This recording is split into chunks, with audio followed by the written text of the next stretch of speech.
This video will guide you through the simple process of installing your own green grippers.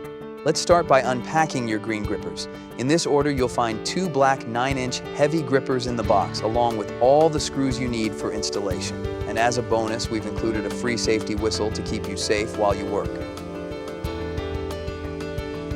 Now, let's dive in. First, we need to lift the lawnmower off the ground. I'm using a 4x4 block to do this. Just remember to turn off the mower before you start. Next, take your first green gripper and place it on the drive wheel. Make sure it's centered and fits snugly. The ends of the wheel cover should be no more than 1.5 inches apart. You'll see that this one fits nicely, with about 1/2 inch of separation.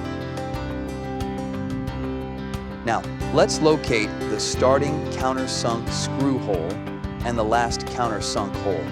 By the way, this is a great time to check how well the green gripper fits before securing it to the mower's wheel.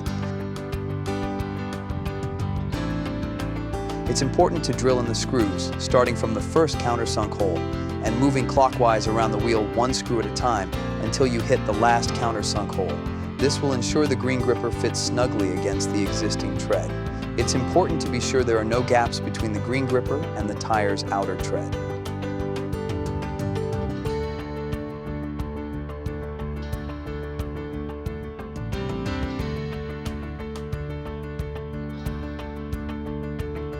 Just a friendly reminder, if you notice any space between the green grippers and the wheel, it could cause issues. If you need to readjust, please do. I've had to do it myself, and it's worth the effort. I won't show the drilling process for the rest of the screws, but I'll fast forward to the last one.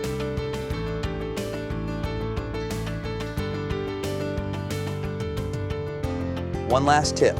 As you install the green gripper, gently squeeze the 2 endpoints together to keep it pressed firmly against the lawnmower wheel. This will help eliminate any gap between the inside ring of the gripper and the wheel's outer tread. So this is a shot of the green gripper installed properly on the lawnmower wheel. And this is another shot showing off the green gripper's deep tread. Lastly, this shows how well the green gripper rolls across the ground. I'm showing it off on the cement so folks can get a better view of how smooth the green gripper is once installed. Thanks for watching, and folks, remember to work less and mow more. Please go to green-grippers.com and get your lawn mower mowing like never before.